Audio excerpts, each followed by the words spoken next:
Em nossa série Descobertas, hoje nós iremos estudar sobre o tema Descobrindo o Novo.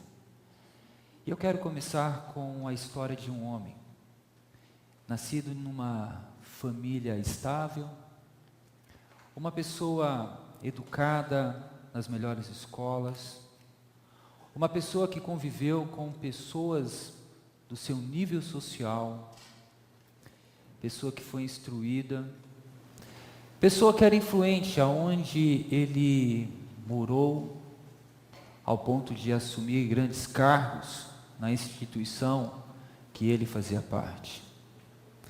Em um dado momento, esse homem, envolto ali com os seus pares, se levantam contra um grupo de pessoas.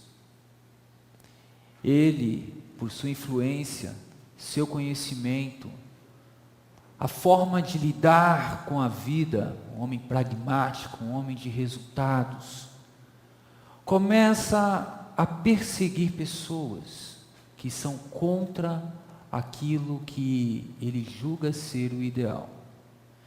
Esse homem destruiu famílias, prendeu pessoas inocentes. Esse homem, aonde chegava, conseguia dissipar facilmente uma roda de pessoas contrárias ao pensamento dele. Esse homem não media esforços, recursos, conseguiu autorizações legais na sua época, justamente para ir atrás dos insurgentes, daqueles que não se conformavam com os padrões que a sociedade que ele estava inserido apoiava e achava como ideal. Esse homem, em uma das incursões para prender outras pessoas, no meio do caminho ele é interpelado por alguém muito poderoso. Esse alguém muito poderoso se chama Jesus. E eu estou me referindo à história de um homem chamado Saulo, que depois se tornou Paulo. Um homem que teve uma história pregressa antes de ser um cristão. Tem ali no seu currículo um homem que era perseguidor da igreja. Esse homem se converte. Esse homem agora tem uma nova história. Esse homem que promoveu o terror, esse homem que destruiu famílias, que prendeu pais de famílias, agora começa a ser perseguido, começa a sentir na pele aquilo que de fato ele promoveu, pela cegueira religiosa em sua vida. E quando ele escreve para uma das igrejas, a igreja de Corinto, ele traz uma verdade que é maravilhosa e traz muita esperança para nós, principalmente nessa noite. E eu quero convidar você a abrir a sua Bíblia na segunda carta de Paulo à igreja de Corinto, capítulo 5, verso 17. Segunda carta de Paulo aos Coríntios, a igreja de Corinto, capítulo 5, versículo 17.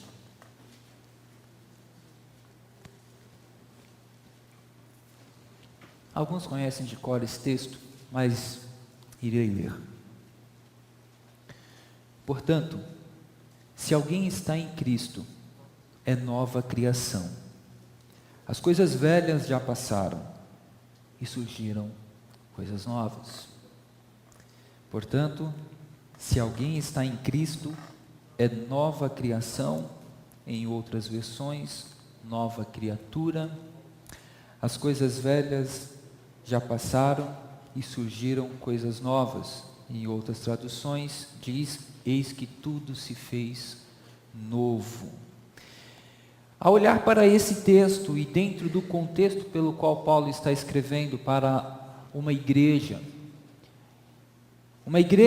que estava situada justamente numa cidade idólatra, pagã, aonde no passado as pessoas tinham como prática adorar os seus deuses, acender incenso, oferecer a essas divindades tudo aquilo que os sacerdotes diziam ser o ideal para apaziguar a sua vida com esse Deus. Ali uma igreja é formada. Essa igreja que é formada, agora ela enfrenta dificuldades e lutas para poder corresponder aos ideais de Deus. A igreja de Corinto escreve cartas para Paulo, perguntando como eles deveriam lidar com algumas situações do dia a dia. Perguntando a respeito da ceia, a respeito do casamento, a respeito de várias coisas. E nessa outra carta de Paulo, Paulo está tratando principalmente aqui, dando continuidade a essas explicações que ele deu também na primeira carta à igreja de Corinto. E agora Paulo ele diz de maneira clara que quem está em Cristo é nova criação, e as coisas velhas já passaram e surgiram coisas novas. E a pergunta que eu fiz ao texto foi: o que se fez novo? Ou o que se faz novo a partir do momento que uma pessoa entrega a sua vida a Cristo? Porque veja bem, o apóstolo Paulo, quando aceitou a Cristo, literalmente ele se converteu. Ele estava indo numa direção, ele mudou para uma outra direção. Ele não fez um combinado do tipo: eu vou continuar como um líder aqui no círculo farisaico e vou adaptar as coisas aqui para poder servir a Jesus do meu jeito. Não. Ele começou a servir a Cristo buscando justamente as orientações vindas do próprio Espírito Santo de Deus para a sua vida, e em comunhão com os demais apóstolos. O apóstolo Paulo, quando ele chegava numa cidade, ele ficou cego depois que ele teve encontro com Cristo. E aí Deus fala para Ananias ir à rua direita, porque existia um homem chamado Saulo, que Ananias deveria orar para que ele pudesse servir a Cristo. Orar porque ele estava cego. E Ananias, quando ouve essa palavra de Deus, ele simplesmente: Senhor, você tem certeza do que você está falando? Você sabe quem é esse homem? Esse aí é o Saulo. Sabe aquele homem temido, que ninguém gosta, que tem destruído e perseguido a tua igreja? O Senhor quer realmente que eu vá ali na rua direita, orar por ele? E Jesus diz: é isso que eu quero, vá, porque ele vai me ser útil. Ananias vai lá, ora por ele. E a trajetória de Paulo, começa a mudar. Algumas igrejas desconfiaram da sua conversão. Será realmente que ele se converteu? Ou é mais uma estratégia para ele descobrir aonde nós estamos e acabar com todo mundo? Isso perseguiu Paulo. O seu ministério foi marcado por perseguições. A igreja de Corinto, especialmente, eu achava de um homem tagarela, um impostor. Tanto é que o apóstolo Paulo diz que ele iria confrontar os homens que ali se julgavam como superapóstolos, e queria olhar face a face esses homens para ver se de fato eles eram isso, superapóstolos. Paulo apresenta suas credenciais de sofrimento por servir a Cristo. O passado de Paulo sempre estava o perseguindo de uma certa maneira. E às vezes, queridos, quando nós olhamos para esse texto e essa expressão, eis que tudo se fez novo, nós podemos encontrar na palavra de Deus, através de Cristo, que Jesus é poderoso para transformar qualquer história de qualquer pessoa, uma história triste, apagada, uma história de fracasso, em uma história de sucesso para a glória dele. Eu não sei como você, a condição que você se encontra hoje à noite, mas eu creio, porque essa palavra é do Deus eterno, que não mudou e que permanece a mesma, que esse Deus é poderoso para fazer coisas novas na tua vida, despertar para o novo. O apóstolo Paulo está chamando os nossos irmãos ali da igreja de Corinto para eles viverem essa novidade de vida. Uma novidade de vida não pautada na religião cega, mas em Jesus Cristo. Quando nós aceitamos a Cristo, nós temos o nosso passado sem Cristo. Alguns aqui, antes de aceitar a Cristo como seu Salvador e Senhor de sua vida, cometeram várias coisas horríveis, como Paulo fez. Alguns aqui, por não ter o temor ao Cristo ressurreto e tê-lo como Salvador de sua vida, cometeram crimes. Outros se envolveram com drogas. Outros humilharam e maltrataram alguém. Outros gananciosos. Outras pessoas fofoqueiras, blasfemas. Tudo isso antes de Cristo. Mas a partir do momento que essa pessoa aceita Cristo, esse passado não tem como você pegar uma borracha e apagar e falar, isso nunca existiu. Isso existiu. A tua história foi marcada por isso. E muitas vezes o nosso passado, ele quer se levantar para dizer algo para nós do tipo, está vendo no passado? Algumas pessoas te respeitavam. Você era temido, você era temida. Você era a mulher mais cobiçada na comunidade. Todos queriam casar com você. Agora, você está aí apática. Ninguém se interessa por você. Você era um homem que, quando chegavam, estendia o tapete vermelho. E aplaudiam, dizendo, eis que chegou o fulano, doutor, tal. E hoje, ninguém aceita teu convite de amizade no Facebook. Dureza, né? O seu passado, às vezes, vai querer se aflorar como algo melhor, principalmente o passado sem Cristo. Mas quando nós aceitamos a Cristo, a nossa vida começa por uma nova transformação. Às vezes nós entramos aqui doentes e vamos sair daqui ainda doentes. Entramos aqui nesse culto com dívidas. E quando eu terminar esse culto, sabe o que vai acontecer com suas dívidas? Adivinha? Vão continuar existindo. Às vezes nós entramos aqui no culto com o coração apertado, sofrendo. E muitas vezes podemos sair desse culto com o coração um pouco apertado, sofrendo, saudade. Sofrendo porque falhamos com alguém que não deveríamos ter falhado. O que se fez novo então, a partir do momento que nós aceitamos a Cristo? O que se faz novo na nossa vida? A palavra de Deus nos aponta, principalmente, o que se faz novo.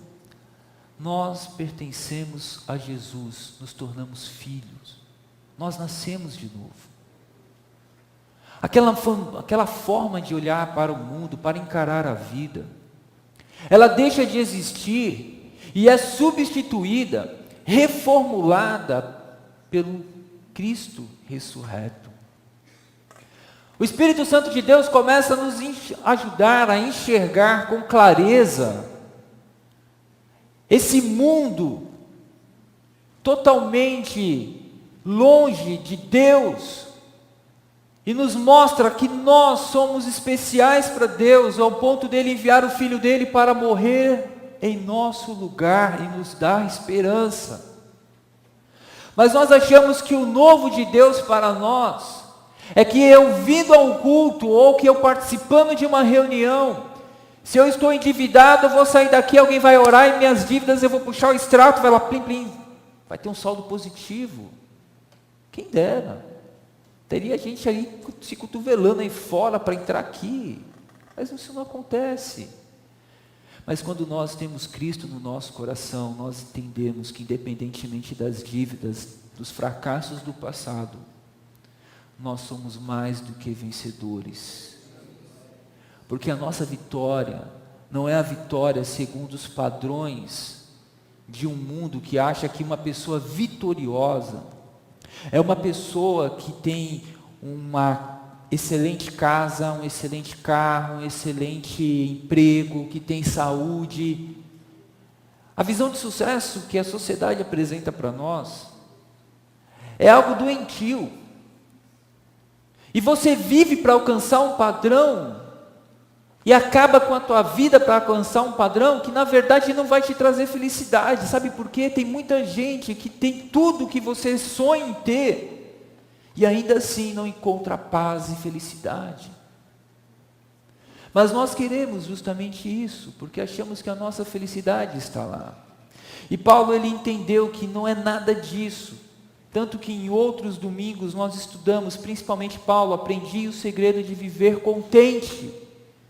Não importa o que eu tenha, não importa o que eu passe, eu sei quem me resgatou, quem me tirou da cegueira espiritual. O teu passado não é mais poderoso do que Jesus. A tua história sem Cristo, o que você fez antes de entrar nesse culto não é mais poderoso do que o que Cristo pode fazer na tua vida a partir desse momento. Não importa como você entrou nesse culto, Cristo é poderoso para mudar a sua forma de enxergar a tua vida e se relacionar com Ele. Você pode por 30, 40, 50, 60, 70 anos ou mais da tua vida ter gastado ela com tudo que não presta. E você pode ainda ter alguns meses ou poucos anos de vida comparado com 70, 80 anos longe de Cristo. Mas Cristo pode fazer dos seus próximos 10, 5 anos de vida, anos maravilhosos na presença dEle. E você conseguirá marcar muito mais vidas do que você conseguiu durante 80 anos da tua vida. Porque a partir do momento em que nós entregamos a nossa vida a Cristo, Deus é poderoso para fazer uma mudança radical no nosso ser. Mas nós, muitas vezes, não acreditamos nisso. Nós duvidamos disso. Não achamos que Cristo é poderoso para mudar a nossa história. Que Cristo, Ele não se preocupa tanto comigo. E que Cristo não me enxerga. E eu quero convidar você a abrir agora a sua Bíblia em outro texto, no Evangelho de Marcos, capítulo 5, a partir do verso 25. E eu quero ler com você a história de uma pessoa que teve a sua vida transformada por Jesus. Marcos capítulo 5, verso 25 em diante, diz assim: Estava ali uma certa mulher que por 12 anos sofria de uma hemorragia. Ela havia sofrido muito nas mãos de vários médicos, tendo gastado tudo quanto possuía, sem obter melhora alguma. Pelo contrário, piorava.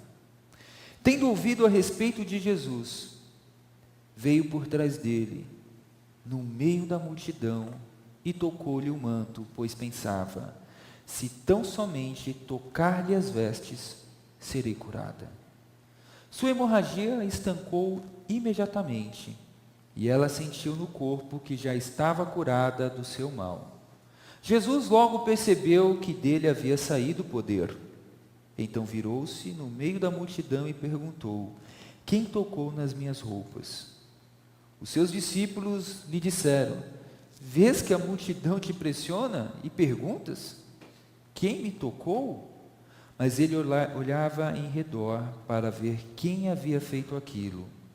Então a mulher, atemorizada e trêmula, ciente do que lhe havia acontecido, prostrou-se diante dele e contou-lhe toda a verdade.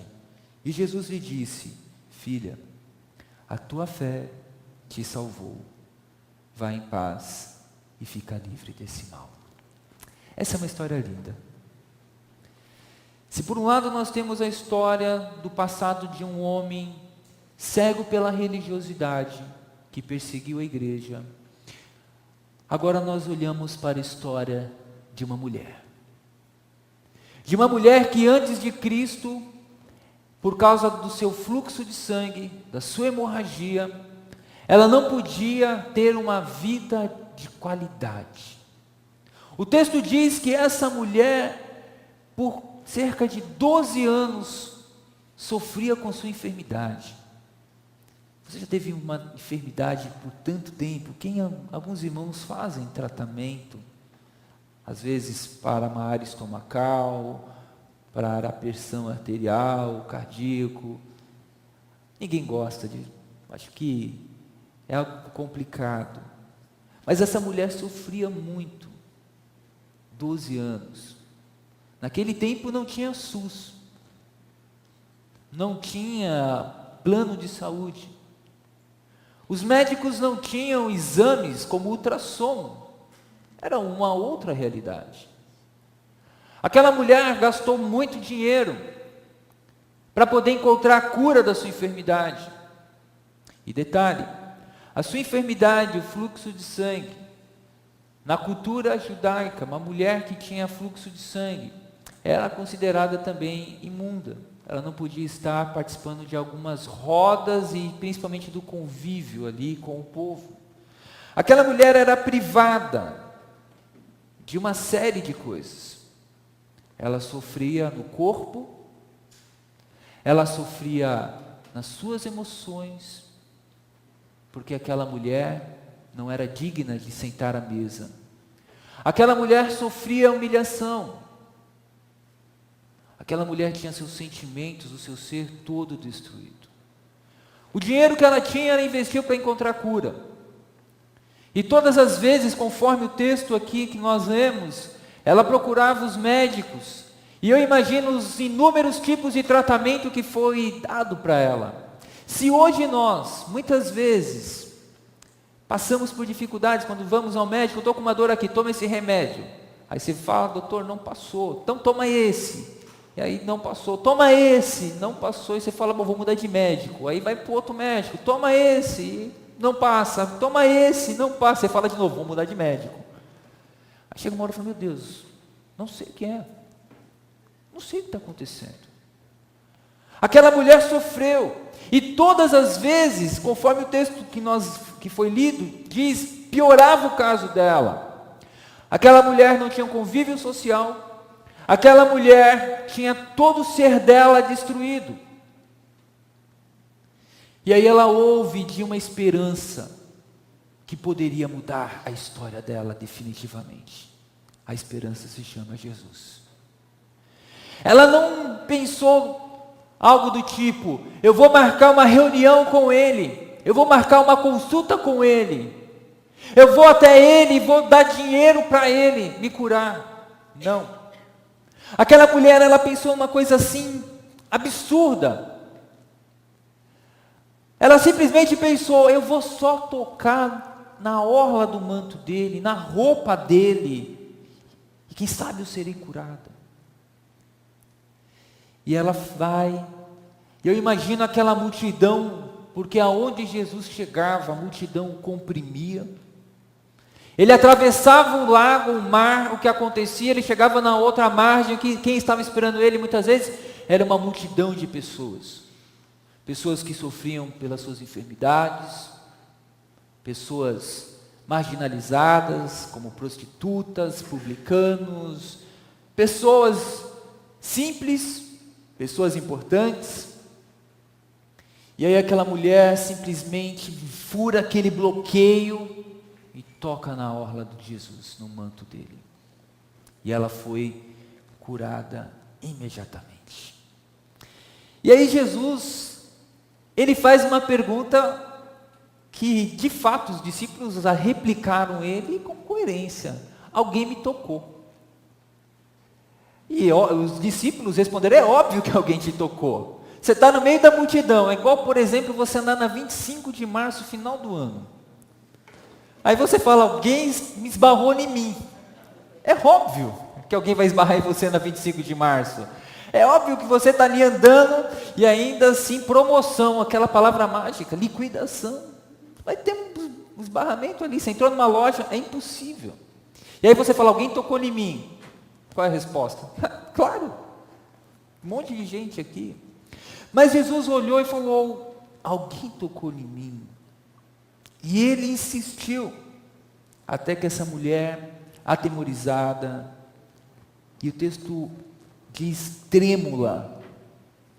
Eu não sei se você já, de tanto pavor, ficou trêmulo. Eu me lembro uma vez que eu fui passar zarcão, tinta, num poste residencial, né, do quadro de luz, né, tinha que pintar, compramos o poste, meu sogro instalou na época, e ele me deu a seguinte tarefa: passa zarcão para prevenir do ferrugem. Eu falei, coisa fácil. Mas aí eu peguei a escada, coloquei a escada um pouco alto, e aí estava chegando próximo ali a rede elétrica, e eu comecei a tremer naquela escada, que nem vara verde. Trêmulo de medo. Alguns aqui, quando foram tirar a CNH, tiveram que segurar o joelho, lembra? Você vai segurar o joelho porque a perna trêmulo, coisa simples. Aquela mulher estava trêmula, mas ela foi até Cristo. E a partir do momento que ela foi até Cristo, ela se prostrou, adorou e contou o que tinha acontecido. E Jesus diz: filha, tua fé te salvou, vá em paz e fica livre desse mal. A história dessa mulher, antes de Cristo, era uma história de vergonha, uma história triste, uma história de alguém renegada, isolada. Mas agora com Cristo, quando ela teve a cura, enquanto com Cristo, a história dela é uma nova história em Jesus. É aquilo que Paulo falou: quem está em Cristo é uma nova criatura, eis que tudo se fez novo. Aquela mulher não apenas recebeu a cura física, ela foi salva pela graça de Cristo. Jesus diz: a tua fé te salvou, vá em paz. Quando nós olhamos para o novo, talvez você possa imaginar: na minha vida não tem esperança, eu não consigo mais mudar, cheguei ao fundo do poço. A história dessa mulher é uma história de alguém vivo, de que Jesus pode mudar a tua realidade. O apóstolo Paulo é a história viva de um homem que foi mudado por Deus, e que o passado dele, os feitos dele, sem Cristo, não são maiores do que aquilo que Cristo fez na vida dele, por intermédio da vida dele. Não se prenda ao teu passado, não deixe que o seu passado impeça que você olhe para os horizontes que Cristo quer que você olhe. Não fique preso dizendo: poxa vida, não tenho solução. Jesus diz: sim, você tem solução a partir do momento em que você se rende a Ele. Mas nós muitas vezes não queremos isso. Nós queremos mudar alguma coisa, dar uma melhorada. E melhorar a nossa vida sem Cristo é o mesmo que passar perfume no defunto. Você pode espirrar o melhor perfume, mais caro do mundo, num defunto. Ainda assim, aquele defunto vai continuar ali morto. E vai feder. Porque não é o perfume que vai mudar o estado daquele homem, daquela pessoa que está ali naquele caixão. A única forma daquela pessoa voltar a ter vida é através de Cristo. É somente Cristo que pode mudar a nossa realidade. O teu passado é a tua história. Ela não vai ser apagada. A tua história, o teu passado, as tuas decisões, certas ou erradas, te trouxeram até aqui. Mas a pergunta que eu faço para você nessa noite é: e daqui para frente, como será? E daqui para frente, como vai ser? Porque o seu passado sem Cristo, você estava no pseudo-controle, você viu onde chegou. Mas hoje você pode mudar essa realidade como Paulo mudou, como essa mulher mudou, dizendo: Senhor Jesus, eu me rendo a Ti. Eu sei que Tu tens poder para mudar a minha história. Eu sei que o Senhor tem poder para restaurar situações que eu destruí com as minhas próprias mãos. Deus quer que você desperte para o novo. Mas esse novo, você pode seguir achando que vai vencer sem Jesus. E você não irá. Você vai chegar na fase 2, talvez, da sua vida, vivendo um período sem Cristo, podendo cometer outras coisas piores do que você fez até aqui. Como vai ser daqui para frente? Como você pretende caminhar os próximos anos, dias da tua vida? Quem está em Cristo é nova criatura. E Ele quer fazer isso na tua vida. E Ele é um especialista. Mudou a história dessa mulher, mudou a história de um homem chamado Paulo. E Ele pode fazer isso na sua vida. E eu posso afirmar isso também, porque Ele tem feito isso na minha vida. Você quer pensar um pouquinho? E depois nós iremos orar juntos? Podemos fazer isso? Então pense. Reflita um pouco sobre a tua vida. Talvez o seu passado vai querer dizer: não, você não tem jeito. E Jesus diz: você tem jeito. Nas minhas mãos, você tem jeito. Teu casamento pode estar por um fio. E ainda assim Jesus diz: nas minhas mãos tem jeito. Seu coração, suas emoções, sua dor, saudade, pode estar em frangalhos. Mas nas mãos de Jesus, Ele faz nova todas as coisas. Não há nada impossível para Deus. Creia nisso. Então, pense um pouquinho como você pretende viver os próximos dias da sua vida nesse mundo e no porvir também, obviamente. Se rendendo a Cristo ou tentando resolver, batendo cabeça, achando que está acertando, ora errando.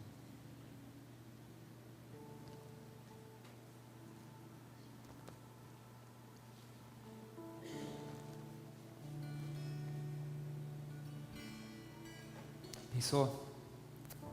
Que tal nós orarmos juntos pela sua decisão hoje? Nós iremos orar juntos, só para sabermos com quem nós estamos orando. Eu quero convidar você que nessa noite entrou aqui e hoje quer dar um passo, talvez o primeiro passo com Cristo na sua vida, de uma longa caminhada, de uma eterna caminhada. Esse passo significa que você está dizendo: Senhor Jesus, eu me arrependo dos meus pecados, do que eu fiz por achar que eu era invencível, por aquilo que eu fiz por não te conhecer. E hoje eu quero dar um passo para dizer que eu me arrependo dos meus pecados, mas eu quero entregar a minha vida, toda a minha vida, nas tuas mãos, para que você controle o meu ser, para que você viva nas mãos de Deus. Se é desejo teu, quiser sair do seu lugar para nós orarmos juntos, será um prazer orar com você nessa noite, mas é uma decisão tua, tão somente tua.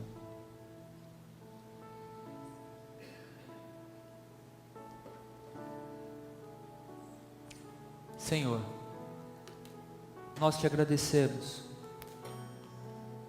porque não importa aonde nós chegamos, sem o Senhor, Tu nos dá um renovo a cada manhã. E o Senhor faz nova todas as coisas. O Senhor conhece a nossa história. E ó Deus, nós não conhecemos o futuro, mas Tu conheces o futuro plenamente. E eu te peço em nome de Jesus, que o Senhor nos ajude, meu Pai, a viver para o louvor da Tua glória. Pai, eu creio que da mesma maneira que o Senhor curou aquela mulher e outras pessoas, o Senhor é poderoso para fazer isso na vida de todos nós aqui. Ressuscitar corações endurecidos, petrificados pelo pecado, e trazer esperança àqueles que vivem sem esperança, amor àqueles que vivem sem amor, paz àqueles que vivem com o coração perturbado. Te agradeço, meu Pai, pela vida da irmã Fátima, que até alguns dias atrás chamava ela de Dona Fátima, mas hoje, pela fé e pela Tua obra, eu posso chamá-la de irmã. E isso foi obra Tua, não nossa. É maravilhoso ver, ó Pai, que independentemente das decisões que tomamos na vida, o Senhor sempre nos dá um renovo. Glória a Ti, meu Pai. Ore no nome de Jesus. Amém. Amém.